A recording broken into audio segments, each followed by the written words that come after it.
அன்புடன் உறவாடுவதற்காகவே அவர் மனிதனை தமது சாயலின்படியும் ரூபத்தின்படியும் உருவாக்கினார்.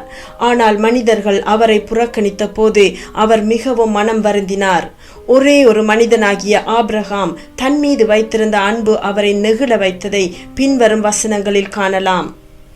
என் தாசனாகிய இஸ்ரவேலே, நான் தெரிந்து கொண்ட யாக்கோபே, என் சிநேகிதனான ஆபிரகாமின் சந்ததியே, நான் பூமியின் கடையாந்தரங்களிலிருந்து உன்னை எடுத்து அதன் எல்லைகளிலிருந்து அழைத்து வந்து நீ என் தாசன், நான் உன்னை தெரிந்து கொண்டேன், நான் உன்னை வெறுத்து விடவில்லை என்று சொன்னேன்.